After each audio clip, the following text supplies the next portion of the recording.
It's a goal! Can you believe it? It's extraordinary! The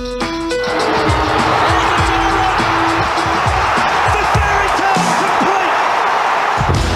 The Sydney Swans have confounded the critics again! I'm still here! I'm still full of a holy grail! Yes! They had the power to win!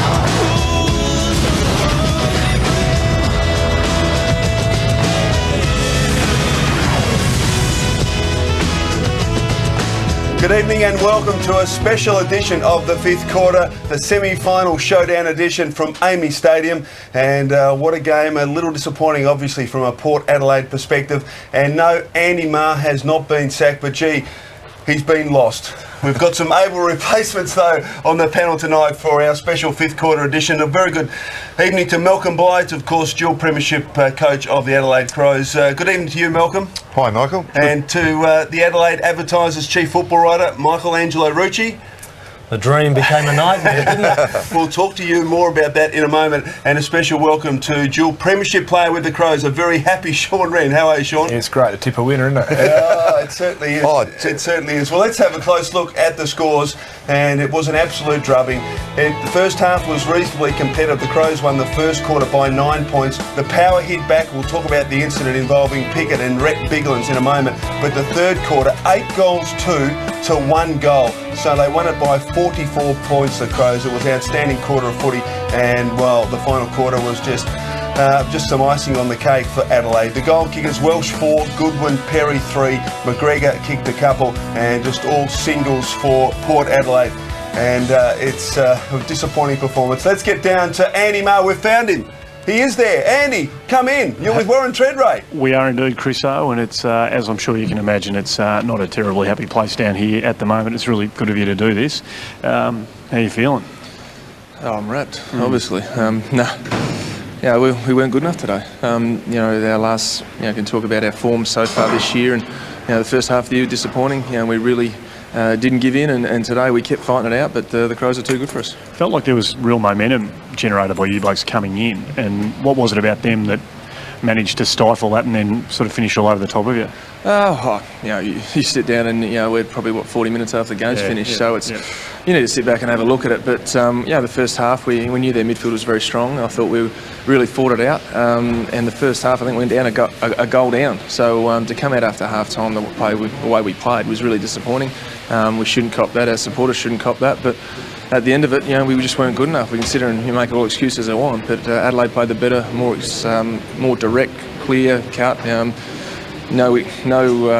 suppose stuff-up's the best way to say it, than we did, so that's a simple fact. Mate, we hear so much about the Port Adelaide Footy Club and the legend of the Port Adelaide Footy Club. You get them in these dog fights and they don't get beaten. How do you think the Port Adelaide Footy Club responds to a defeat like this?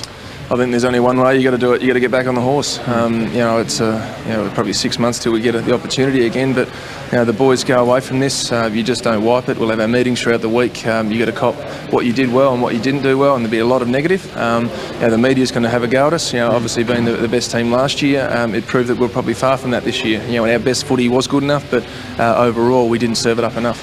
Up to you, Chris O. Warren, obviously disappointed, but can you give us an insight into why you spent so much time in the midfield tonight? Well, the way Adelaide was flooding back, it was just trying to get something going. The first half, I think it was 4 goals to 3 goals. We didn't get too many clear shots on goal. And just to break things up, Mark put myself and Chad Corns on a wing, and it worked last time we were playing and got some run going, but we got our hands on the footy, and also Adelaide took over the clearances. So it was more a fact of, when, you're probably going to ask the question next, why were there so many blokes behind the play? But, we were 7 goals down at one stage and you wanted to stem the flow, but obviously that didn't work, and we got belted off the park in the end. Warren, Malcolm Blythe, obviously not good enough tonight, mate. Just at half time, did you sense anything different in the room? Anything Mark said, anything any player said, that that third quarter performance that you put on? No, there's no prediction of that at all. You can sit back and say, or maybe someone wasn't looking that, fired up or anything like that. But, our efforts were to try and turn it around. Like last time we played the Crows, we came out and outscored them, but this time we just weren't good enough. They smashed us on the field, they kicked their goals when they had to, and at the end of the story, we just weren't good enough. Warren Michelangelo, an extraordinary stat from it all is that you had less than half a dozen marks inside 50. What was the supply like in your eyes? Oh, it's not a fact of supply. I think early on the ball was coming forward enough. The way Adelaide play, you need to move the ball quickly, and at times we didn't take that risky kick. When we're playing well and we're up and running like the last probably month, you take that risky kick, you hit the ball inside 50, you get a shot on goal. But today, the way Adelaide did, they did their homework well. They pushed the guys back behind the play, and we just didn't get that risky kick and didn't hit that opportunity. And when you're not playing, take it to them footy, then it's going to be pretty hard to win. Warren, it's Sean here. How you going? Warren, just in the game today, just felt that Adelaide were able to cramp the space inside 50, and they did it to you last time you played. Did you feel that there was just no space to work in up forward? I don't think there was any space. I got a lot of lead up marks, but when you're not getting them inside 50 and shots on goal, probably look at my game personally. This week compared to last week, you get shots on goal, your team wins and you kick your goals. But we were trying to get some run going. It wasn't a lack of work rate; it was just a lack of effectiveness and a lack of getting the goals on the scoreboard. Is that performance of theirs against you blokes the best that you've run into this year? Oh, well, the first time they played us, everyone wrote us up as favourites and they built us off the park. Last time, everyone wrote them up as favourites and we nearly got there, but probably all credit has to go to them. They've been pressured, they'd copped everything all week. We come in full of confidence, ready to play our best game of our lives. We didn't do that, but they did. Mate, it takes a bit of bottle to do what you've done. Come out and have a chat. We appreciate it a lot. Thanks a lot. No worries. Back to you, boys. Thanks very much, Andy. Well, boys, what did you think of Warren Treadray's performance? He did got a bit of the football, but it didn't look dangerous because he did spend most of the time up in the midfield. Yeah, I think there's two reasons. I think Sean summed it up. They did squash him a bit, and Ben Rutten is the All-Australian fullback of the year. So, but Malcolm, Warren Treadray's a superstar. Surely he's your key forward. He's your best chance of winning the game. To have him playing up on a wing, it's hard to see how Port Adelaide were going to kick a winning score. Well, they did that last time in round 20 and it worked, and they got back in the game. But there were just more Crows players up and running, and I thought there's one thing about Warren Treadray. He actually tries every time. Okay, he didn't have a blinder. Rutten played very well on him, but I wouldn't actually start pointing the finger at Warren Treadray tonight. I mean, he's a net result of what happens up the ground a lot of times. Yeah, they just struggled to get it into the heart of the goal scoring area. It's just seemed to be able to push them wide all game, and just really battled to be able to find it. And the amazing thing was that when Crows went long in that second half and hit that spot 30 metres out, goals came. You hardly ever seen Port Adelaide do that. Well, vastly different to last week with the Kangaroos is there was Lade, Marnie giving them great options ahead of Treadray. Yeah. This week it's all Treadray. What happens? Sure. Exactly, and he did spend a lot of the time up in the midfield. There's no doubt about that. We'll take a break on the fifth quarter, back with plenty more in our special semi-final Showdown edition.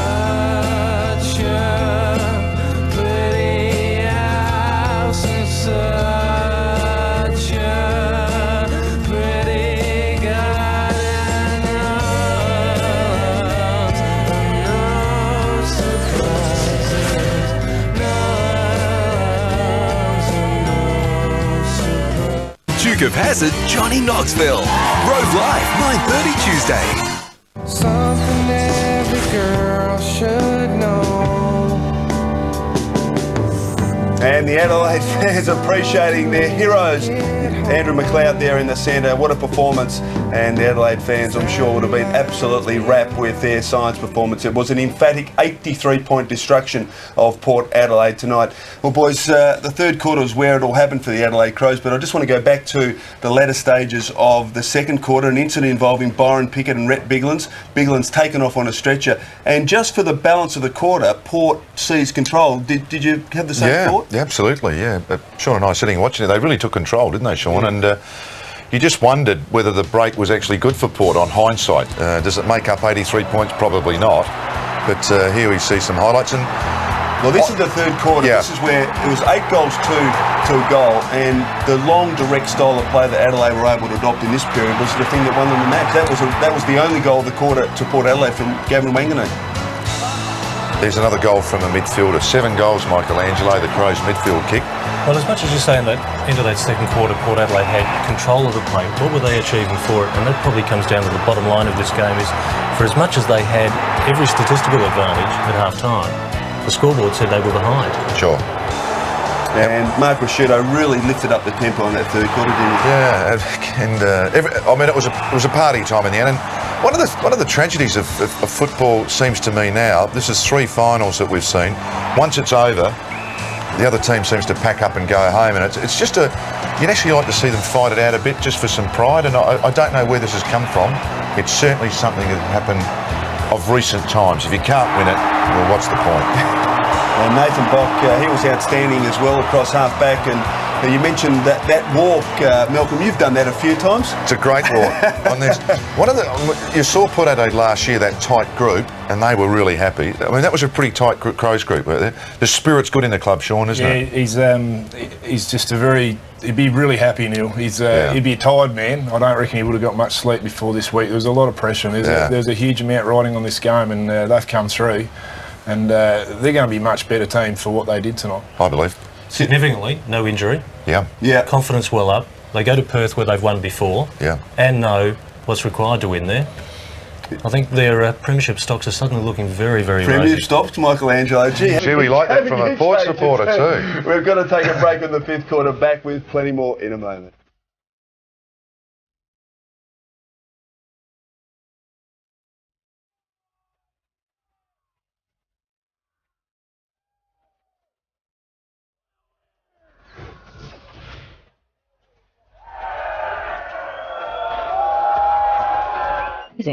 Is no longer surprising.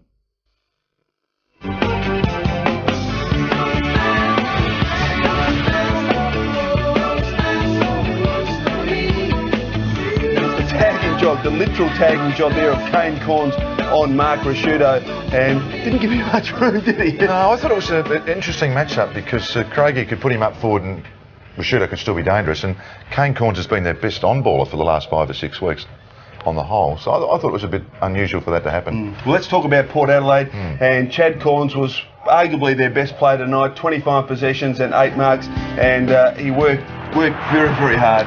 Yeah, I think we've all seen him play much better games, but yeah, but you never ever stop seeing him try. So that was there's Dad Graham in there with him at the moment. Certainly symbolic of Port Adelaide in a year in which they've had the premiership hangover tag. Is Chad Corns has always trying. Yeah. And noticeable also through that game was at times when things weren't going right, just his emotions were spilling to the point of where he was trying to encourage his teammates not to give up. Michelangelo, you watch Port as closely as anybody. Can Port Adelaide win another flag with this group? Not this group. So what do Port do now? Well, they're going to have to go through the list. Yep. And on what we've seen probably for the last 6 months, you could probably ask some questions of where is Adam Kingsley? He's on a 1 year contract. Yep. May be able to squeeze another one out of him. Josh Franco, you've said earlier he probably needs another 12 months to get over a knee injury. He does. Would they give him that time though? I would think they have to because of their stocks in the midfield. Right. They probably do have to hang on to him. Brett Montgomery's the interesting one. Probably is at the point whereby they do have to move him on. Well, Matthew Promise, it's all over for him, isn't it? You would think with a knee reconstruction at 32 to come back is going to be too hard. A key position, not going to be easy. James has already gone. James is gone, yes. Polton's gone. Retired. Darryl Wakeland's the interesting one because you can't clear out an entire defence, can No. you? But if they ask him to stay on for another year, is it the best thing for Darryl Wakeland? Or is he at a point whereby he might say, this is a good time to leave the game, with everyone remembering that I probably did have something still in me? I haven't added those up. You're talking 8 very, very experienced players probably. Well, they had that choice at the end of last year. Could they squeeze the lemon for one more premiership? It didn't come. Now they've got no choice. They do have to make some very big decisions on where the squad's going. Well, Malcolm, what does the next 2 or 3 years hold for Port Adelaide? Well, going on today's form, this year's form, you'd say it's going to be inconsistent. They're going to have to introduce some kids. Sean, you've just been through it in your coaching role. It becomes very difficult with a lot of young players in the team. Yeah, and especially when you got loyalties to our players. I'm sure that Mark Williams would have a genuine love for a lot of these players, and the hardest decision they'll come up with is how do you actually go through the process of rejuvenating a list without being loyal to those players. It's going to be really difficult. It's going to be an interesting period, there's no question about that, for Port Adelaide over the next 4 or 5 weeks when they reshape the list. We're going to take another break on the fifth quarter, back with more in a moment.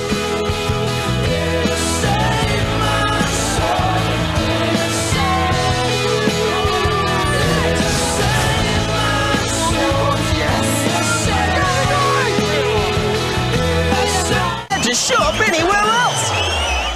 By my side, won't you? Yes, the Adelaide Crows, fantastic victory tonight. They crushed Port Adelaide to the tune of 83 points, and some happiness, some excitement and some glee in that huddle post-game. Now, Michelangelo, we're going to cross down to Christy Malthouse in a moment, but I just wanted to read a couple of things to you. Tonight, 5 goals 10. Port Adelaide's lowest score since round 11 of 1999, and it is the lowest score by a reigning premier since Richmond scored 32 points back in Malcolm Blight's era, 1975. So, on all counts, it was an absolute drubbing by Port Adelaide. Probably gives some justification to the thought coming into this final, maybe their form was misleading because they had beaten non-top 8 sides. Correct. Got the Kangaroos in a final, but you're right. You do get to a point where when you start winning a final, they do blow out. But maybe they just got in the 8 by everyone else falling out. Yeah, that certainly is the case. Disappointing stats there for the Power. But let's get down to Christy Malthouse in the Adelaide rooms. Christy. Thanks, Michael. Well, it's actually pretty quiet down here in the Adelaide rooms. The players are off in their cool down, riding their bikes and receiving treatment for any injuries. The coach has just come out of his press conference, so it's all smiles and pretty positive news on the injury front too. John Cock with a calf, Hart with a foot, Shirley and Biglands both received a knock to the head during that game, but we are told that all players will be okay and will be right to take their place in the preliminary final next weekend. So it's pretty positive news down here in the Crows rooms. Andrew Marr is in the Port rooms. Thanks, Christy. How do you feel? Look, it looked like First was playing 8th tonight. You know, we really didn't play very well. We struggled to stay in the game. I'm disappointed for the public that watched it. Because we didn't play very well. It was a pretty ordinary game. When did you feel like you were really swimming against the tide out there tonight? Well, halfway during the second quarter, we were going inside 50 a lot of times, and we just weren't getting anything out of what we were trying to do. So I think we kicked 1 goal 5 in the second quarter, with more entries inside 50. So we had a little spot in the sun where we needed to take some of the opportunity, and we didn't. So they come out. And we, at half time, we tried to change some things up to get something going, and it didn't particularly work for us. It seemed like the dash and the dare was with them for most of the night. You guys were a bit static, a bit stop-start. Is it the way you saw it? I don't know. You're watching it. I'm watching different things. Who knows exactly? I'll watch it on replay and try and work through that. But we weren't as free-flowing, and we certainly didn't get some free-flowing ball out of clearances. That was for sure. I think we can only guess that the coach must be pretty frustrated when at a centre bounce he sends everybody behind the ball. What was going on in the box when you decided to do that? Well, they were 7 goals up at that stage. Yeah. So if you wanted to be 8 and 9 and 10, so you might as well try and shut something down. And if there's supposed to be a win coming our way in the last quarter, we might as well, if we're down by 7, we might be able to get something out of it. But if you're down by 10, you're probably gone. So that was the idea of it, but probably didn't help anyway. Mate, we appreciate you giving us your time to us. Thanks a lot. No worries. Good on you. Mark Williams talking to us there. Back to you, Chris Hart. Thanks very much, Andy, and it was great for Mark Williams to talk to us, but obviously very disappointed. Well, yeah, 83. I mean, we've all been on the end of one of those, and we've all tasted it. But I think what he did in that third quarter didn't bother me. I mean, he did have to try and stop the bleeding somehow, but they really do. I'd love to ask him the question, Andrew. Tell him. What are they going to do next year? Doesn't it show the eternal optimism of the coach, though, that they were 7 goals down, thought they could stem it and get the win in the last quarter and still maybe get a win out of it? I mean, that was the way he was thinking. When the breeze did spring up, didn't it? I thought the luck of the rub of the green just favoured the Crows tonight. You make your own, I know, but that breeze coming up at that moment for them to start kicking long was really changed the game. Yep. Yes, there's no question about that. A wonderful performance by the Adelaide Crows. And of course, coming up next week, some two tantalising matches. And we start on Friday night, St Kilda and Sydney. The Swans, a dramatic victory over the Cats last night in the final minutes, with Nick Davis kicking 4 goals in a wonderful final quarter to get the Swans over the line. Who do we think is going to win that preliminary final on Friday night? Well, we've all been saying it's the most unpredictable year since 1997, which Malcolm still loves. I think we go with a rematch of 97, St Kilda Adelaide. Adelaide. So you reckon Adelaide can beat West Coast over there? Well, everything I've seen from that round 22 game, everything I've seen tonight tells me, yeah, they're ready. Sean? Well, the only thing against Sydney would maybe that they've played 2 really hard games, but they're irrepressible. They never give up, and they play really solid one-on-one football, and St Kilda play the same way. So, I mean, I'm tipping Sydney, and I'm tipping Adelaide to get over West Coast. So Sydney to get over the Saints. That's a big one. Malcolm? I've been an Eagles fan up until about 5 weeks ago, like a lot of people. Adelaide are in pretty good nick. I think I'm going to change, which I didn't think I would, but after seeing that tonight, after seeing what they did in round 22 in Perth, I think the Adelaide can. And I think St Kilda, with a couple of key defenders back, I think they can cause enough problem to beat Sydney. And what about the premiership? We're so close now. It's just a couple of weeks away. It's promised to be a wonderful preliminary final weekend, of course, but then going into a grand final. Who do you think is going to take the ultimate prize? Well, that's as good a football as I've seen played, and I'm going to tip Adelaide. I reckon that they can go. So they can beat Is that what you're asking? Who can win the premiership? Whoever's in the final. I think that Adelaide have finished top of the ladder, and if they can get through, then I reckon they're going to be a great chance. Michelangelo, your team was absolutely smashed tonight to smithereens. I'm getting very tight around the collar. Thanks again. Can you stand up and tell us who's going to win the flag? Well, Adelaide, okay. All right, said it, Adelaide. And what about you, Malcolm? Well, who's going to go on the way? Well, I must say, I'll make it unanimous. Adelaide? It'll be great. I mean, yeah, why not? Got to go on the 5th quarter. It's our last 5th quarter of the year. Hope you've enjoyed the show right throughout. Thanks to everyone. Good night from Amy Stadium.